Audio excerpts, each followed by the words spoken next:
Gaza में Hamas द्वारा संचालित स्वास्थ्य मंत्रालय ने यह दावा किया है कि शनिवार से अब तक इजरायल के हमलों में 141 लोग मारे जा चुके हैं, 400 से ज्यादा घायल हुए हैं।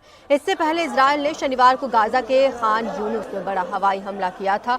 यहां के अल-मवासी को इजरायल ने सुरक्षित इलाका घोषित किया था, जहां गाजा के विस्थापित रह रहे थे। इजरायल की रिपोर्ट्स के मुताबिक निशाना हमास के मिलिट्री विंग का प्रमुख मोहम्मद दाइफ और हमास का ही राफा सलामा थे।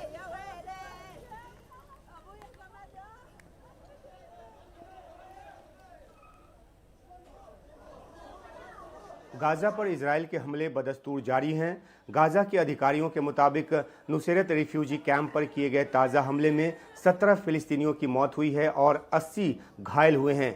कैंप के अबू ओरिबैन स्कूल, जो कि यूएन के जरिए चलाया जाने वाला स्कूल है और जहां पे बड़ी तादाद में शरणार्थी रहते हैं, वहां पर मिसाइल से हमला किया गया। और इससे पहले शनिवार को अल-मवासी में किए गए हमले में भी करीब 90 फिलिस्तीनियों की मौत हुई और 300 से अधिक घायल हुए।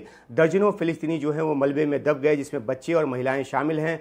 पिछले 2 दिनों में गाजा सिटी और मगाजी जैसी जगहों को मिलाकर देखा जाए, जहां जहां हमले हुए, उन तमाम हमलों में कुल मिलाकर 140 से अधिक लोगों की मौत की खबर है। यह आंकड़ा भी फिलिस्तीनी अथॉरिटी की तरफ से दिया गया है। अल-मवासी पर फाइटर जेट्स और ड्रोन से हमले किए गए, जिस तरह की जानकारी वहां चश्मदीदों के हवाले से निकलकर सामने आई है।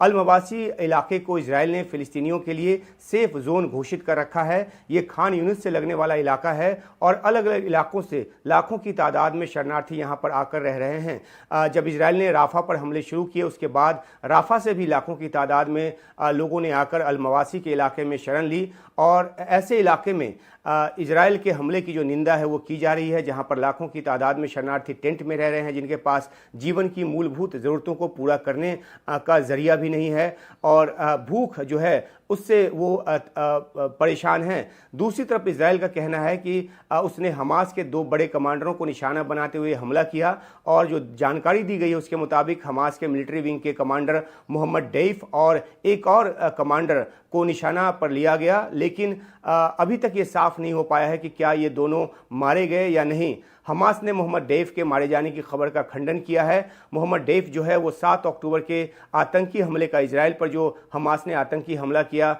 उसका मास्टरमाइंड बताया गया है।